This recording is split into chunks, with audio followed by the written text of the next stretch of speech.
You're listening to the Journey to Launch podcast.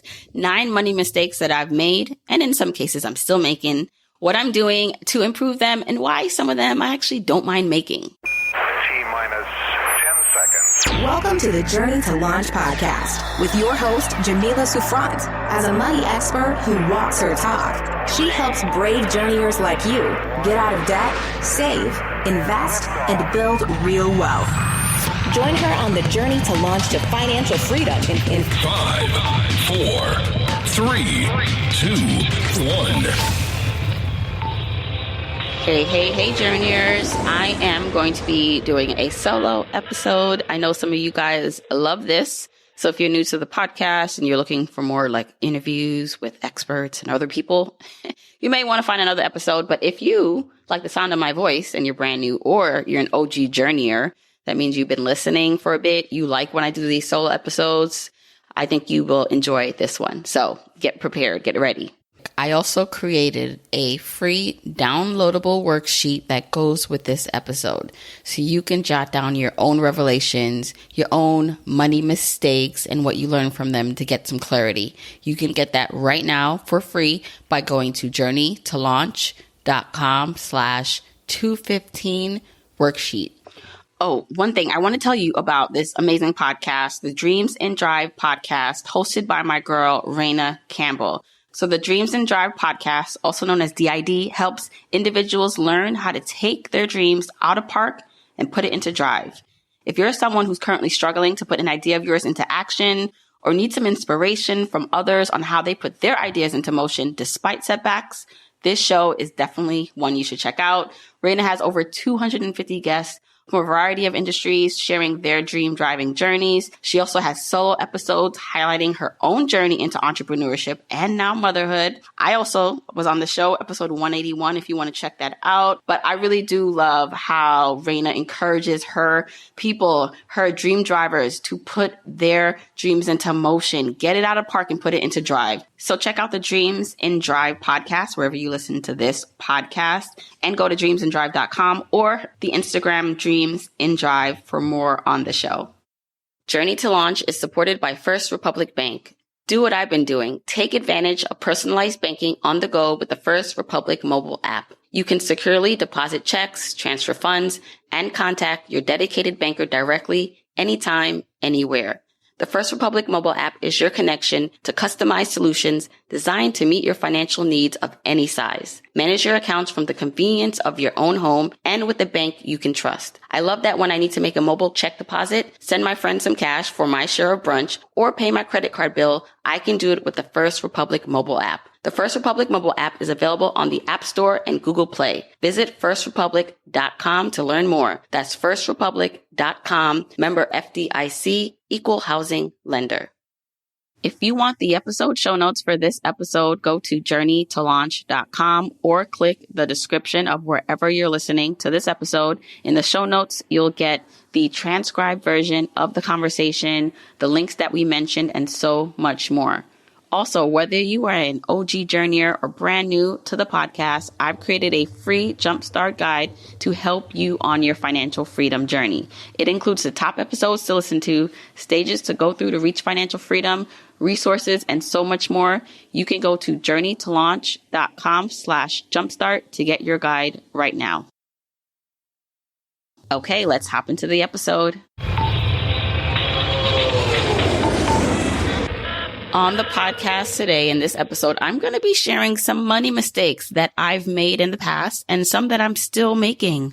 Gasp! A so-called money expert that makes money mistakes? Yep, that's me. I make mistakes all the time. I know what I'm doing for the most part. I mean, hello, I'm here and I've got this far, but there's a lot I can learn. There's a lot I can do. And I kind of want to show you by being honest and transparent that, listen, there's always more to do, more to learn. No one is perfect. I am surely not perfect, and I'm still learning. So I'm going to be sharing some money mistakes I've made in the past that I'm still making. And you know what? Some of my mistakes, I'm actually not regretting. I don't regret them, some of them. And even the ones that I'm making now, I'm just like, I know I can do better, but it is what it is. So hopefully by sharing what is happening in my own life and personal finance and business. This will help you on your journey. Okay, let's get started. I'm going to start with the first one, and these are really in no particular order. I right now have 9 on my list. I may add more as I start talking, but we'll see how this goes. So the first one mistake that I've made in the past is actually buying a luxury car. I actually did a whole reel. I thought this reel was very creative, by the way, on my Instagram at Journey to Launch, where I talked about when I was commuting from Brooklyn to New Jersey, when I had my corporate job, I ended up buying a luxury car. I had my older car that I had in college, and I was riding that. It was a Nissan Altima. It was what year was it? I think it was a 96 Nissan Altima, and I loved it. I mean, I was fine with that car. I would have literally kept it until the wheels fell off, and the wheels almost fell off. Like, even if it worked now, I probably would still have that car. But I remember driving to work in the Holland Tunnel, and the car shut off. And it had been shutting off a bit on and off. And then, I would go get it fixed, and I forgot what the issue was. But this time, the car shut off in the Holland Tunnel. And if you guys are familiar with New York and then the Holland Tunnel, it's a big tunnel. Hello, it connects Manhattan to New Jersey. And here I am in the middle of the Holland Tunnel in the morning. People want to get to work, and you know how New Yorkers are. They were just like, get out of the way. Like, it was I feel like it was a little traumatizing. So this was after many times that this car broke down. So I eventually got rid of it. By the way, yes, I did get out the Holland Tunnel. The car shut off and it started to smoke, but then it did turn on. It was like one of those things. Sometimes it turned on, sometimes it didn't. And so it turned on. It had to go really slow. People had to go around me, but we made it out.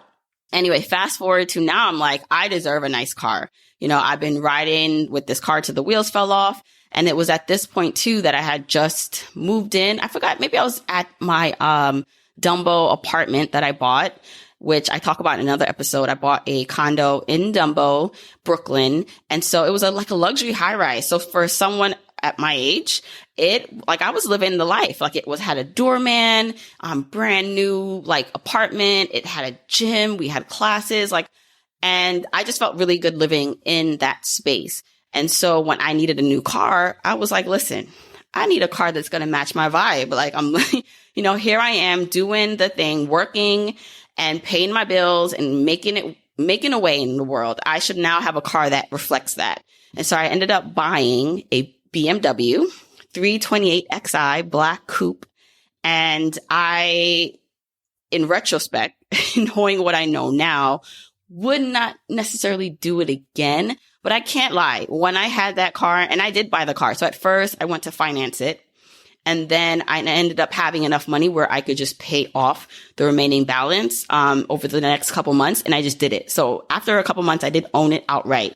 But this was, if I'm remembering correctly, I paid a lot of money for this car. I think it had to be maybe it was either high 20s, maybe $28,000 or $30,000 for this car. And, I'm in my 20s. And I'm like, all right, I'm living life. Now, here's why that was a mistake. Now, I did buy it used, so it wasn't a brand new car, but I was commuting from Brooklyn to New Jersey every day in this luxury car. And of course, it felt good to be walking to that car, to get in it. But then the commute did a lot to the maintenance and just upkeep for the car, because while I was under warranty and some things were included, just everything started to wear down faster. And plus, on top of that, I had to put in premium gas in this car. So with my Nissan, I put in regular gas. With this car, I had, if I was, following the rules, I had to put premium gas in it. So as you can imagine, even though I'd paid it off, it was just a lot of gas money. Add on top of that tolls that I was paying, which was already going to be part of the expenses for commuting. But then it was just a lot. So I said that was one of my mistakes, because yes, I would do that differently now. I wouldn't, knowing what I know now, I would have invested that money or did something else. But, I actually like the fact that I had that portion of my life where I was just enjoying luxury and life as it was, because I didn't know any better. And, when you know better, you do better. But within my ignorance, I had a great time.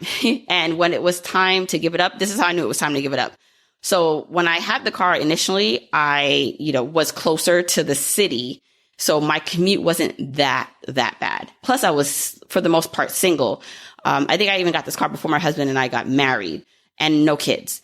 Now, fast forward a couple years, I am pregnant with my first son, married, and I've moved further in to Brooklyn. At this time now, we bought the house that we're living in now. And I remember trying to get the car seat. So we had our first son at that point, in and out of this car in the back seat, this coupe.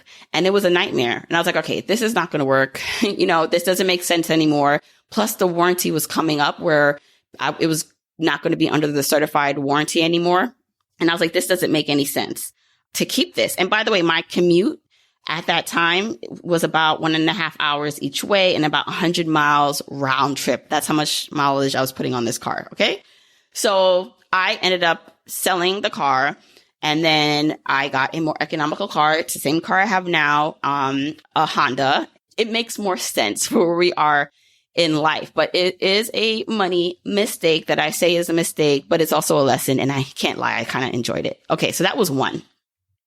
Mistake number 2 is saving too much. You're like, Jamila, saving too much? How can you possibly save too much? So I will say, like, saving is my superpower. It's like one of the things that I'm good at. Like, if there's money coming in, I will find a way to save something. Even if it's a penny, I will find a way to save it. And so I was always good at saving. And I talk about this in previous episodes that, one of my biggest memories, or not biggest, but the most impactful, is my mom taking me to open up a savings account when I was about 6 years old. And, we didn't have much growing up, but one thing as immigrants and as a daughter of a single mom, it was instilled in me that when you get $1 in, you save a portion of that. And that's kind of like how my grandmother and my mom survived and thrived in this country, because they had to make best with what was due. And so they just found ways to save money, and it just always stuck with me. So I've always been a saver. I got my job at 14, my first job at 14, and I saved that money when I was working. Now I spent a little, but not a lot. And then same thing happened when I got my internship in college. I saved a majority of that money, which then helped me buy the condo in Dumbo. So saving has done me really well, right? And even when I started to work, for the first couple of years of working, when I was, trying to just make mortgage payments in the Dumbo apartment and then just live life, I wasn't saving as aggressively. But then as my income rose, as I started to get my bonuses, I was able to save again. And so saving has always been something that I enjoyed. I always enjoyed seeing my savings account grow. And it came in handy again when I intentionally started the journey to financial independence, because part of that, other than investing, so saving to me, I'm not talking about investing. I'm talking about saving just cash. I was able to save up. By the time I realized that I did not want to work in corporate America anymore, I realized we need a really good savings account so that I can take this leap, leave this really lucrative job behind to venture into entrepreneurship. But we need money to cover that, because my husband, he was going to keep working. He's still working, but my husband's income doesn't cover all of our expenses. So I knew that we had to save up a good amount of money in what the community calls an FU fund to help sustain that. And so we were able to save up. We stopped putting money in our investments for about 8-9 months and then saved the majority of that money. So again, saving is something I am good at and I'm proud of it. But in a way, saving too much is a thing. I think it depends on the way in which you're saving and how you feel about it. Because if you are lucky enough to be able to save to get to that emergency fund and then to an FU fund so that you can leave your job, travel, do the things you want with this cash that you built up, amazing. But if you're not enjoying your current life, like the now and right now, you're not enjoying life, but you have the money, but because you're saving, because maybe you're always expecting something to happen, or maybe you don't know, that can lead to not enjoying life, not enjoying your hard work.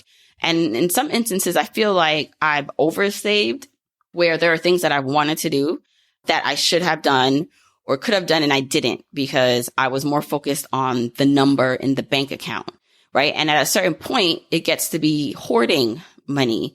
And my thoughts have changed since starting my financial independence journey, at first it was all about how much can I save? What's the maximum amount? And it wasn't necessarily always focused on the quality of the journey. And that's totally changed now. And I'm all more about what's the quality of my journey now, right? It's not about having a gazillion dollars. I mean, that's nice too. I'm still working on that. But what can I do now? Like right now. So it's not about saving to have, let's say, $10 million at 55. Now, of course, I'm still working towards that. But if I'm saving to and investing to have $10 million at 55, but my life right now is not something that I enjoy, I can't do the things I want, we can't go the places we want and eat where we want, to me, that is not a good trade-off. And so I would say that saving too much has been a mistake that I am actually still working on. I actually see it still in my business. I have a savings account for the business, and I use the Profit First system. I loosely use the Profit First system, and I'll link that in the show notes, for this episode. But essentially, I have different bank accounts. So every time a dollar comes in the business, it goes to a certain percentage goes to taxes, operating expenses, owner's pay, profit, and so forth. And so I have been able to save a healthy amount of money in operating expenses and into owner's pay and in other areas. And what I find is that I still, even though the money is there, don't always spend it when I need to spend it and invest it in things for the business, even paying myself. At this point, I probably can give myself a raise and be confident that I'll continue to make money to replace the money coming out of my owner's pay. But there's something in me that still says, no, you never know. I still want to keep, this amount of savings in. And so I would say that saving too much for me is something I'm working on. I'm working on deploying my money in a way that works for me, not just in the future and make sure I'm secure and I have that safety net, but that I'm also enjoying it now. So that's a big thing that I'm working on shifting and I'm currently doing. And there's a book, I actually want to read it. I'm assuming that it actually does talk a little bit about this, because while I'm talking about saving, investing is the same thing too. Like over saving and investing till you get to the point where you have a lot, which is great. When we talk about generational wealth, especially for people of color, especially for Black people, I want my kids to have more than enough of a starting point. So I don't think that there's ever too much, but I think if it sacrifices your happiness or well-being in the meantime, that you need to pull it back. And this book, Die with Zero, Getting All You Can from Your Money and Your Life by Bill Perkins. I have not read this book yet. I do want to read it. I'm interested just because of the concept. And I actually would like to have him on the podcast. So if you know him or if you're listening, hopefully we'll get in touch to have you on, because I want to talk about this concept a bit. Like, how do we make sure we're getting enough in the now for our money that is working for us? Okay. Number 3. So I'm up to number 3, not checking my budget on a more consistent basis. Gasp, budget. I am a fan of budgets. I think everyone should have a budget. I think it depends on where you are, what level you're at, how comfortable you are with your money. The journey or stages that I talk about. If you're just coming into this whole world, you are just trying to make a way in terms of not overspending, trying to earn more because you're in the red every month. Like your expenses cannot cover your income. Then you should have a budget regardless, but you should be more on top of your budget in that scenario, because it's important for you to get out of the red so that you can find that gap in your income and expenses to make a way. And the best way to do that is to have a budget. So when I talk about not checking my budget as much as I probably should, it's more based on when I first started this, like when I first found out about financial independence, and I started even before Journey to Launch was official. And this was just me doing my own money work. I was checking my numbers, my budget, my net worth, like on a daily basis. Okay. I was trying to squeeze as much as I could out of the income coming into the household so that we could plot a way to reach financial independence. And so it was very important for me to check the budget often. And it felt good doing it. I felt so on top of things.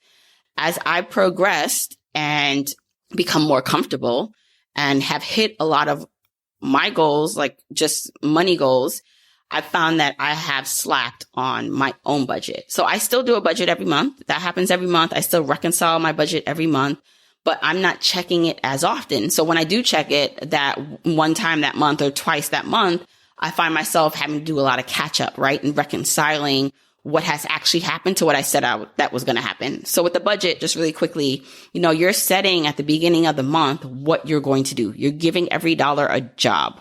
And so when you give every dollar a job, you're telling it where to go. Now, what you're supposed to do for this to work. So you can do a budget, write all the numbers of what you're going to spend on, your rent, mortgage, groceries, all these things. You can write that down. But if you never look at it again, then it almost doesn't matter if you're trying to use that to guide your decision making. And so if you're going throughout the days and weeks, not looking at your budget and you're spending, but you're not reconciling it, there's really no way to know if you're on track. So if you said you're going to spend, let's just say you have a restaurant line. I have a restaurant budget line. Okay. And let's just say you said, I'm going to spend $500 on restaurants this month, but then you never check it. Maybe you're keeping a running total in your head. And now it's like the end of the month and you're like, oh, time to do my budget. And now you reconcile everything. You're going back throughout your receipts and your statements to see how often you ate at restaurants and how much you spent. You might find that instead of the $500 you said you were going to spend, you spent $800, because our mind, if we're keeping things in our mind, we're typically undervaluing or cost cutting it because we don't believe the true total. And so if you're checking your budget every week, every day, then you'll know. So mid-month, you would have known that, wow, I'm already at $400 spent at restaurants and it's only the 15th. So therefore, now I need to guide myself and make decisions better on the restaurant part of my budget. And you can still overspend, right? You can still say to yourself, well, you know what? There's a couple events coming up. They're very important to me. So I'm going to take that money, kind of reallocate and find money elsewhere in my budget to put towards restaurants. But you consciously know that versus not knowing that. And so for me with budgeting, what I found that I've been doing is like checking it like once or twice a month at the end of the month. And then I'm not using it to guide my everyday decision making. And I got to be honest with you, like I don't actually want to get to a space where I am obsessing. And, for some people it's obsessing. For some people it's just what they enjoy. But I don't want to get to a place where I actually need to like reconcile my budget every single day. Right. But I do need to check it more. So it's a mistake that I've been making. I can acknowledge it. Hello. But it's something that as mistakes go, for me, it doesn't necessarily throw us off track. We are still on track to meet our goals. We're investing again. We're saving again. But I feel like we can do better. And so for me, it's a mistake I'm making that I'm going and working on changing. In the Money Launch Club, we even did a budget challenge. So depending on when this episode comes out, we challenged the whole group. So the Money Launch Club is a membership community to work on their budgets together and decide if they're going to do it daily, weekly. And so we had our weekly budget meeting, and then we had working sessions where we're all working on our budget. And so that definitely has helped and is helping me get into a new kind of groove with budgeting. So that's number 3. Number 4, not being fully optimized, quote unquote, for my expenses. So what does that mean? One of the things that I talk about in terms of making a way with your finances, getting to your goals, there's the income side of things. So that is earning more and having more money come in. And then there is the expense side, which is, okay, what are you spending on? And there's all kinds of things in our budgets, right? There's the bigger ticket items like mortgage, rent, groceries. Then there are the smaller everyday things. And so when I say not being fully optimized, I'm pretty sure I can go through my budget right now and probably find a couple $100s to save on a monthly basis, right? Like I can probably relook at my mortgage rate, look at different accounts that I have, cancel certain things here and there. And I know that, right? But I would say that not being fully optimized is like a mistake, quote unquote, but it's not something I regret not doing, because I'm also at the stage in my finances where probably I can save a couple $100s doing this on a monthly basis, but spending the time to do it at the level I am can be used better because my time is very limited at this point. So when I think about spending an hour to look into saving $50 versus that hour to work on something in my business that can bring me in $5,000, I'm going to spend that to do that. I'm going to spend my time to bring in $5,000 versus saving $50. Now, That doesn't have to be the case for you, right? I'm at the stage in my finances where that makes sense. But if, again, you're in the beginning stages and you're trying to at least get out of the red, be able to pay your expenses and your debts, then it may best serve you to work on, yes, your income, of course, but also to spend the time to do this, to be optimized with your expenses, to take the time to call your service providers. And again, it's not that I should not do this, okay? Because at every level, why not? But it hasn't been something I've found the time to prioritize to do. And I recognize that, but I'm not going to fully beat myself up over it. I've gotten to a place again where I want money to flow in and out of my life. I don't want to be attached to money per se. I don't want my self-identity to be wrapped up in my net worth or how much money I make. And so for me, like even just thinking about like saving $1 or $2 here and there, it doesn't energize or excite me. To me, it kind of brings back a scarcity mindset, right? And so I'm working on changing that. And that way I know when I discover things, when I feel a certain way, I can talk about that to you differently from a more congruent and authentic space or place, right? So not being fully optimized, number 4, is something that I know is a quote unquote mistake, but it's also actually something I'm not like beating myself up over based on where I am in my journey. You deserve to earn money from your expertise and knowledge. You probably have thousands or maybe even millions of dollars worth of ideas inside of you that the world needs.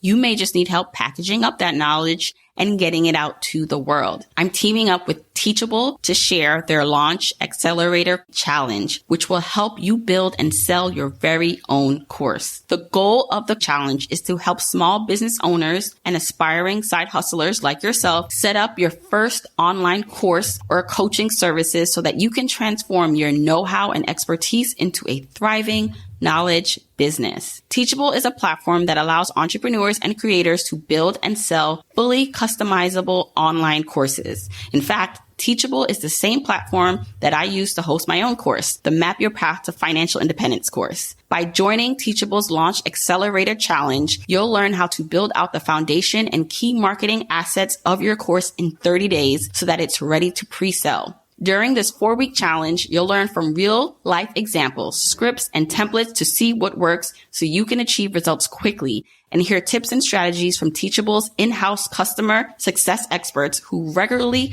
work with top-tier creators. Through it all, you'll have a community of fellow challenge participants to hold you accountable as you move forward. The last date to enter the challenge is June 1st, and the challenge begins on June 2nd, running through July 1st. To enter into the challenge, you just need to be a Teachable Basic or Pro member or sign up for a Teachable paid plan, which starts as low as $39 a month. Go to teachable.com/journey to sign up. Journeyers, now is your time to deliver your gifts in the world. You can make an impact and make money at the same time. Sign up now to the challenge by going to teachable.com/journey. That's TEACHABLE.com/journey. JOURNEY.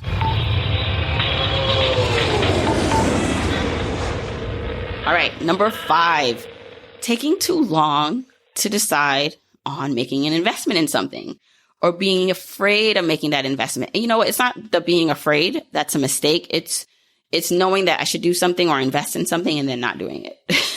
So that comes in the form of like there's a course or program or thing that I need to do, whether it's for my like personal life and or for my business, that I'm just like, oh, just spend the money on this thing. Why are you taking so long to make this decision? And it could be as small as, I'll give you an example. We had one of those blenders and it kept breaking and it was so frustrating. It was just a hot mess, like us trying to use this blender that kept breaking that we used to use. Like in my head, I knew I should just buy a blender. Like, Jamila, just buy a new blender. But I kept using this broken down blender. It would take forever to set up. Like, it's kind of crazy, even me saying this out loud. I think my husband went to like BJ's and just picked up a new blender.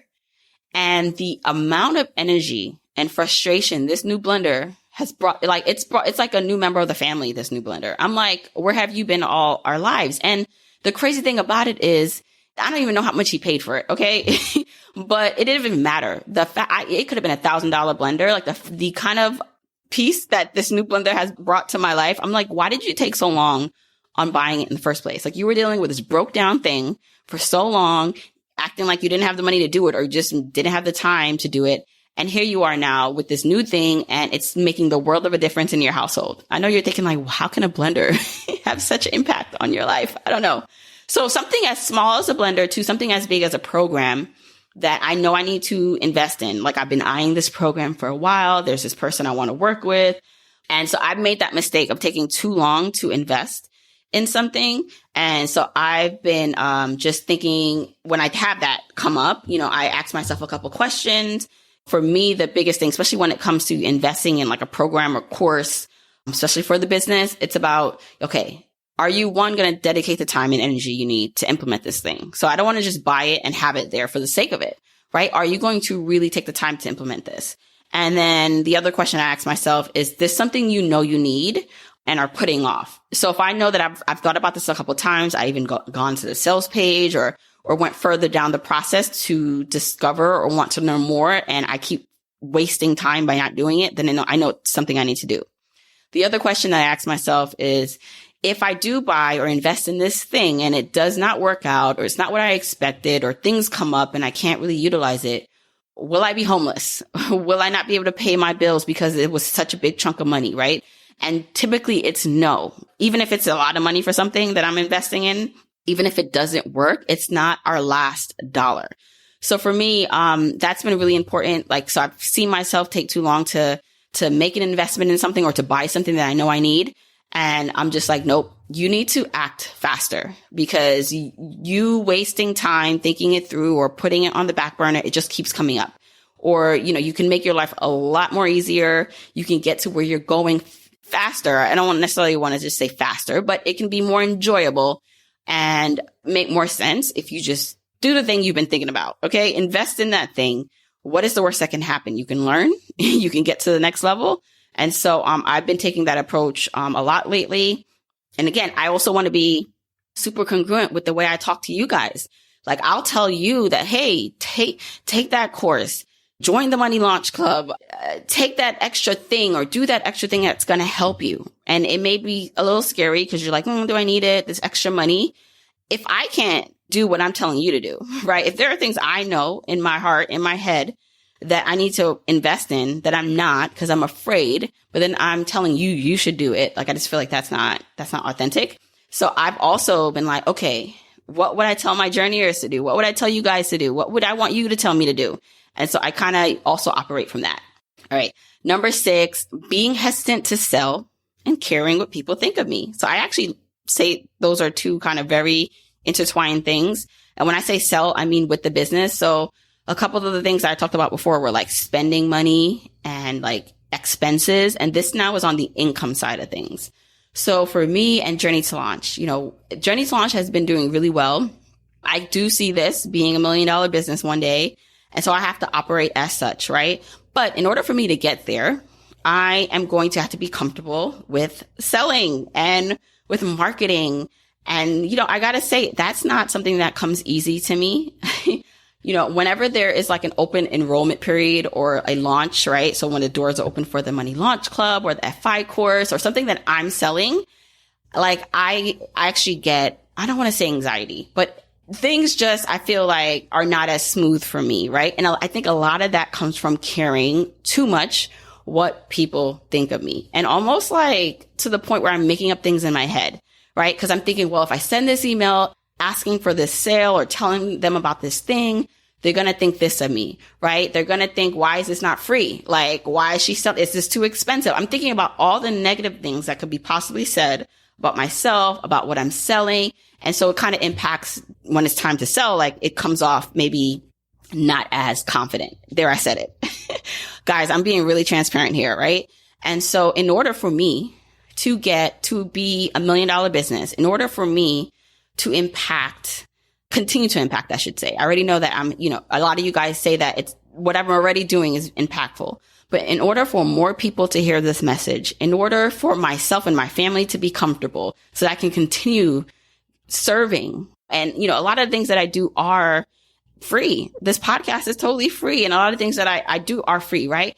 But in order for me to get to that next level, it does involve selling. And whether that is selling a program or the membership or course, whether that is when I partner and do affiliates, whatever that looks like, selling and being confident about what I'm selling is going to be key.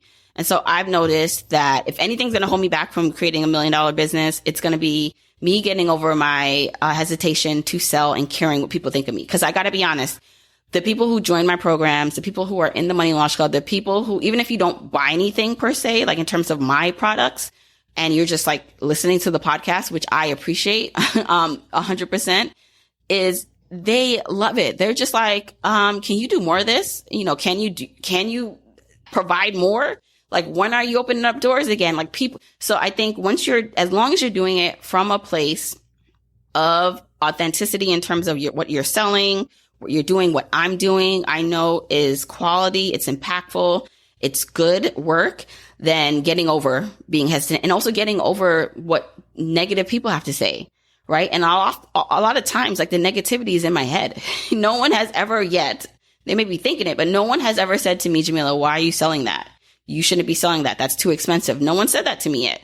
So why am I assuming that that's what people are going to think? Right. So just like a little peek in my head of just being an entrepreneur, trying to scale and not trying to scale, scaling and making more. That is one of my biggest hurdles. And it's something that I'm really working on this year for sure. Okay. Number 7. Okay. This one, I feel like I was like, should I say this as a number? But I'm going to say it. So number 7 in terms of money mistakes. And you're going to be like, how is this a money mistake? And I'll tell you in a bit. It kind of relates to number 6 too. Number 7 is frequenting gossip sites or spending my time like in really just negative, unproductive spaces. You're like, how does that relate to money? First of all, I just want to say this. There is nothing wrong with indulging in guilty pleasures, because I love, going to the shade room and looking at what's going on with the celebrities of the world and the gossip, right? But sometimes I find myself like on these like gossip sites and I'm like, why are you here? Because yes, it's like something that helps pass the time, but I also feel like I'm not feeding my brain with positive messages, because a lot of the things on those gossip sites are very judgmental and negative. And so while it's like cool to like look at, I feel like sometimes I'm internalizing the judgments that people are having on other people who are just like me, who are putting themselves out into the world, who are making money online. And that kind of goes back to number 6, if you connect the two. So sometimes, there are some points where I'm like, why am I on this gossip site? Like, this is not helping you, because you could be doing something more productive. And again, I do want to stress that this is not to say that if you enjoy that and it doesn't affect your work, not to do it. I love, reality TV. I love a good Real Housewives franchise. Like when those come on, I'm typically watching it. I like that. I have one of my friends is totally into the gossip stuff. And so she's more in the know than I am in terms of just like celebrity stuff, right? And so like it's sometimes fun to just like talk about that kind of stuff. So I'm not saying that you shouldn't. But if it's impacting you the way that I feel like it connects to impacting me in selling and caring what people think, because basically when I'm reading those messages and people are being very judgy of other people, that's where I'm internalizing, oh, someone's going to think this of me if I say or do this, or if I put myself out online and post this picture, what if people are going to say this about me, right? So the connection for me, it is really closely related to making money. So it is a money mistake. And so I've done things. So, part of this was also to share like what I've been doing to help me not make these mistakes. So some of the things is one, I'm just honest with myself when I find myself that I'm going to the sites. I'm saying, why are you doing that? Like, what is the underlying thing going on in your life right now? Are you bored? Are you feeling insecure about something? So I kind of I'm real with myself. Instead of judging myself and feeling bad about it, I'm just like, whoa. I try to just observe where I am at that moment, just to see if there are patterns that come up. At one time, I blocked the site on my phone, the sites, like I would just block it. I'm like, I'm not even going to like make it so I can access it. I'm going to make it a block site. So I did that at one point. That's number 7. Number 8, not spending more in my business. So I mentioned before, Journey to Launch is doing well. And when it came time for doing my taxes, I owed a lot of money. And this was in addition to the money that I already paid throughout the year for estimated quarterly tax payments. And so I was talking to the person that does my taxes, and I was like, so you're saying I could have like hired someone, like I could technically hire someone full time? And he's like, yeah, you're kind of at that point. Or at least you can, pay your contract. You can give more time to your contractors. You can get more help. And Lord knows I need the help. Okay. And so I'm thinking, wow, so you have this money. And again, this goes back to saving a lot, right? So I talked about one of my points being having too much money in savings in terms of even the business. It's not that you have too much, but in this case, right, I can either just have this money sitting in cash, earning 0%, or I can use this to take a risk to invest in my business by hiring more help, hiring someone with the expertise that I need to get done, maybe a copywriter, a marketer, a graphic designer, something that's going to help me, maybe even hire someone full time who's really dedicated to helping this business grow. And then I wouldn't have like this much taxes, right? Or not even just the taxes part, but I can also push my business forward because I'm not spending all my time in this minutia day-to-day work.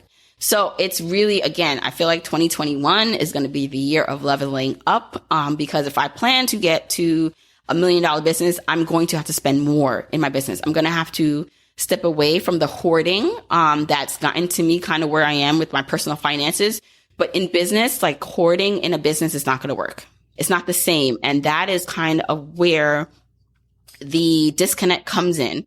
I think when you are a personal finance person who's mostly thinking about how to save money, which is great, right? Like at a certain level. But if you're talking about like making money and getting to different levels, you have to invest. You have to take risk, even with the business. So that's kind of where I am now. So just thinking about ways like what's going to be my next step, in terms of just even hiring. What does that look like? How much should I spend more on that this year? And then I think the last thing, which I think it has little undertones in the previous points, is, so number 9, operating from a scarcity mindset and not an abundance mindset. So I kind of talked about that in the previous points, especially the last one about not spending more in the business and over saving. But really, and I was reading Rachel Rodgers' books, We Should All Be Millionaires.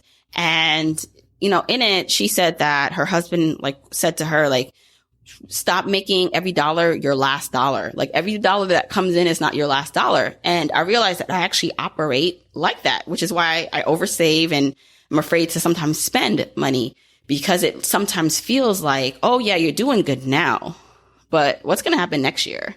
Like, oh, you just made this amount of money. That's good. But are you going to make that next month? And so that's scarcity. That is not being abundant, because what got me to make that much money is going to help me make that same amount of money or more, even if it's not the money. Because sometimes I don't want to tie my success to anything based on the amount, but the person who I am that was able to do that, right? The person who was able to quit their job, walk away from a 6-figure plus salary, start a business, literally from nothing that now earns multiple 6 figures. That person can do anything. That person can make money if she needs to, right? And so it's more about trusting myself, and not feeling like every dollar is the last dollar, right? That there's going to be more. And I've never, even before Journey to Launch, I've never gone without, right? Maybe it never has been as much. I haven't always lived in my own place. I talked about my childhood. We didn't always have a lot. We had enough, but that's the thing. I've always had enough. So going back to just thinking listen, you'll never be without, and so for me, it's important to remember that as I'm taking risk, as I am investing in myself, in my business, as I'm sharing my journey with you so that you guys can take it to whatever level is your next level and enjoy the journey too. That is what I'm trying to show you. So I think my whole list came down to 9 things. Some were longer than others, but I hope you enjoyed this. If any of this resonated with you, so you're like, yes, that's a mistake I make, or, oh, I used to make that mistake, let me know. So tag me on social media. I'm at Journey to Launch on Instagram, Twitter, and Facebook. Most of my people, I feel like most of you guys hang out on Instagram and sometimes Twitter. So take a screenshot of you listening, share with me a mistake that you're making, or if one of my mistakes resonated with you, and then, comment, interact. I love to see and hear your feedback. Don't forget, you can get the episode show notes for this episode by going to journeytolaunch.com or click the description of wherever you're listening to this. And you can still grab your Jumpstart Guide for free to help you on your journey to financial freedom by going to journeytolaunch.com/jumpstart. Don't forget to download the free worksheet that comes with this podcast episode that will help you identify your money mistakes, which are really money lessons that you can use to propel you towards your dreams. You can get it for free right now by going to journeytolaunch.com/215 worksheet. Once again, that's journeytolaunch.com/215 worksheet. If you want to support me and the podcast and love the free content and information that you get here, here are 4 ways that you can support me and the show. 1, make sure you're subscribed to the podcast wherever you listen, whether that's Apple Podcasts, that purple app on your phone, your Android device, YouTube, Spotify, wherever it is that you happen to listen, just subscribe so you are not missing an episode. And if you're happening to listen to this in Apple Podcasts, rate, review, and subscribe there. I appreciate and read every single review. Number 2, follow me on my social media accounts. I'm at Journey to Launch on Facebook, Instagram, and Twitter, and I love interacting with journeyers there. 3, support and check out the sponsors of this show if you hear something that interests you. Sponsors are the main ways we keep the podcast lights on here, so show them some love for supporting your girl. 4, and last but not least, share this episode, this podcast with a friend or family member or coworker so that we can spread the message of Journey to Launch. All right, that's it. Until next week, keep on journeying, journeyers.